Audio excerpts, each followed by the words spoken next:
Man, I thought we were past this. There was a day, back in the 360 PS3 era where it made more sense, get a single console, it was cheaper, you didn't have to worry about games crashing, you didn't have to worry about driver updates, you didn't have to worry about all the garbage that came with PC gaming. But that all changed when the PS4 and Xbox One came out. I mean, it's changed for the better. And imagine my surprise when there are people, not just on the internet, where there are people, not just in my comment section, but where there are people that I have to now associate in real life, knowing that they are a console peasant, that instead of embracing the versatility of an all-in-one platform, instead of embracing the flexibility of the PC, the ability to do whatever you want with your purchases, they would instead waste $500 on a box that can only do one thing. Let me phrase this a different way. They would rather flush $500 down the toilet, convincing themselves that a dedicated device is better than buying a component for their already existing device in their home to make it do the same thing better.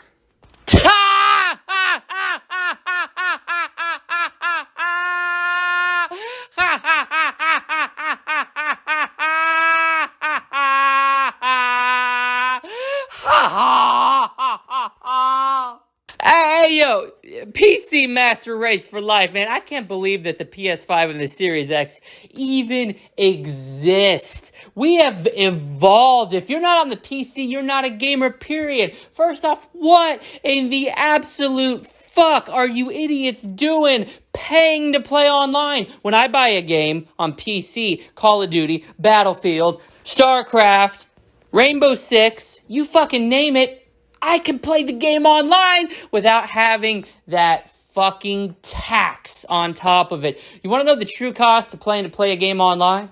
Let's say you go pick you up a nice, slick PS5. Oh, you're feeling good. You got something that very few in the world are privileged enough to have. And of course you're going to go buy a new game. Chances are, with the state of the industry, the game that you're buying, even if it's single player, primarily is going to have some sort of an online component, whether we're talking Red Dead, GTA, Call of Duty, Battlefield, Titanfall, what the fuck ever. It's going to have an online mode, and you go on, you get this message on the screen. Oh, I'm sorry. A PlayStation Plus subscription is required to access the multiplayer features.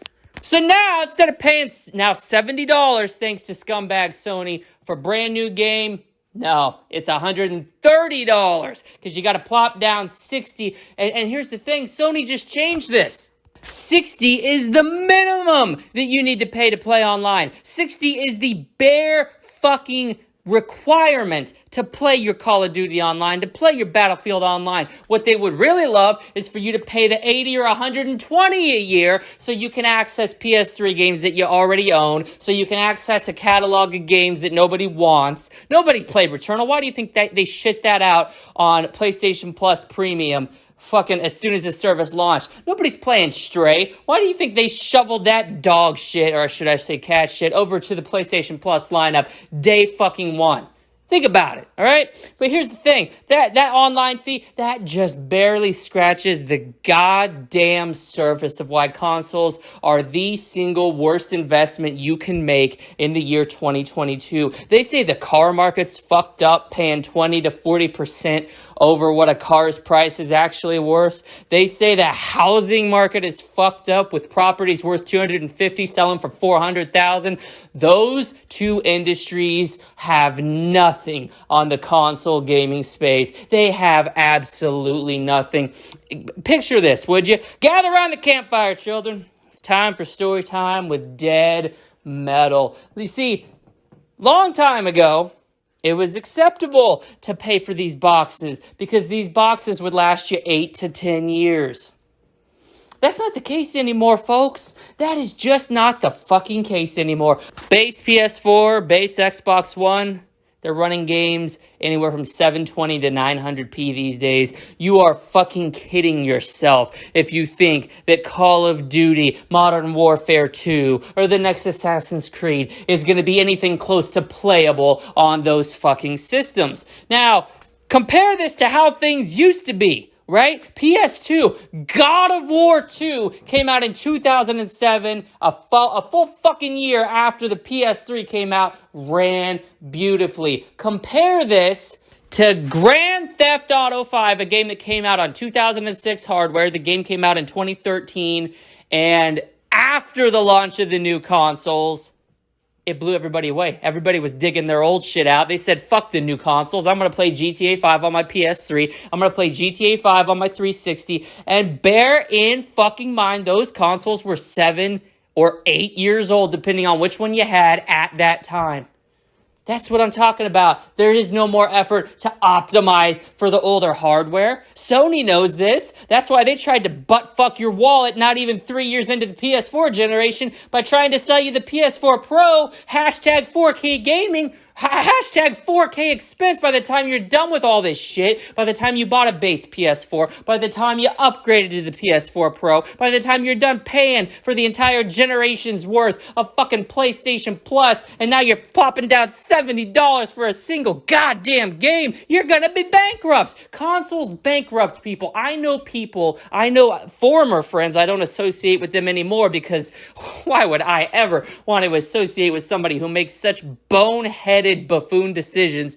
They have actually declared bankruptcy after buying consoles because they did not realize the recurring expense. They did not realize that the low barrier to entry, the low cost, is made up for in $70 game sales, is made up for in $120 subscriptions to play your fucking games online and jack off to an assortment of fucking single A, D tier titles that nobody wants, nobody asked for, all right? That's where they get you. Oh, your controller broke? Sony's more than ready. They got their thick black cock erect and ready to jam up your rectum with a $70 price tag, not just on the games, but on the controllers. Microsoft is no better. They're trying to fuck each and every one of you in the ass and in the wallet with this bullshit Game Pass subscription, trying to convince you a good investment is to invest into a system where you don't own the games. You don't own any of those Game Pass games. Those fucking Game Pass games are worthless even if you did own them. Who's still talking about Halo Infinite? Who's still talking about Flight Simulator?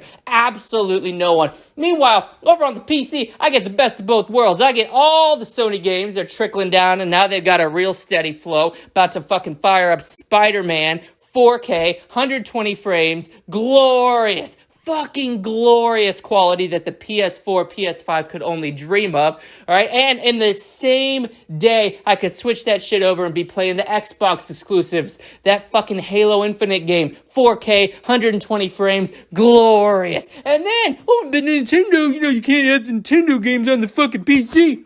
Bro, let me tell you, Yuzu Emulator plays the Switch games better than the Switch ever could. And here's the crux of the argument. Here's the cold hard fact that nobody wants to accept. And here's the truth that I'm about to deliver to you. The truth that you don't want to hear. The bitter pill that you don't want to swallow, but I am about to pry your fucking lips apart with a crowbar and shove this bitter pill down your goddamn gullet. Sit there patiently and wait until your stubbornness subsides and you choose to swallow it. I'm done being nice to the docile sheep. You know what? You know what a big complaint is these days is people buying games day one, not being satisfied. People going out, forking down 70 big ones for a game, and not having their expectations met. Okay, I get that. I understand why it would be a problem on the console. Over in the PC space, well, we're about to call checkmate. You have no rebuttal for this, you fucking clowns. I can play any game I want on PC. I don't need a Game Pass subscription. I don't need an EA subscription. I don't need a Ubisoft Plus subscription. You know what I need? I need to navigate myself over to the list of recently cracked games, find me a nice big fat torrent, hit download, go take a piss, go take a shit, make a pot of coffee, come back and enjoy playing my games for a whopping $0.00. Now, if I like the game, am I going to kick the developers a little bit of money, to show my support, to show that I enjoyed my time with it?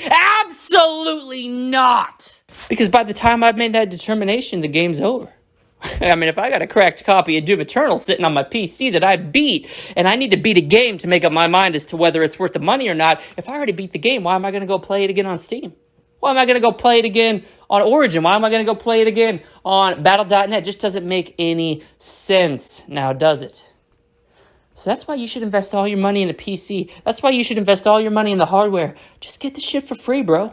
That's what we're all doing out here. That is the golden fucking ticket. You console guys are stuck in the past. You're goddamn dinosaurs clinging to your physical copies of games. Oh, but I actually own the game doing it this way, Dead Metal.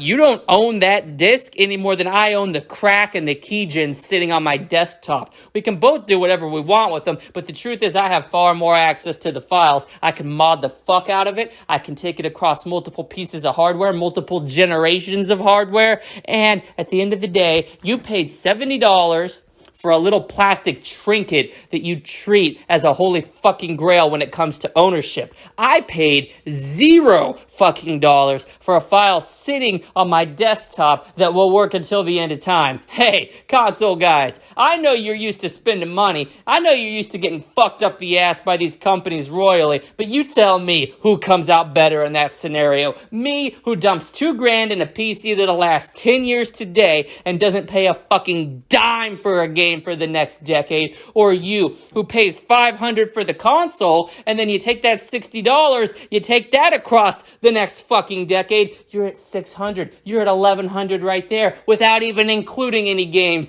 Brand new games, $70 a pop, you buy 3 or 4 a year, that's $2,800 right there. You have already outspent me just in games.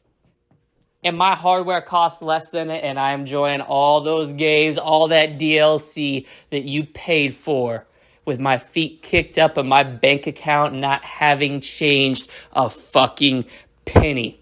Hashtag piracy, hashtag PC is the way, hashtag worth the upgrade, hashtag not gonna need to upgrade for 10 fucking years.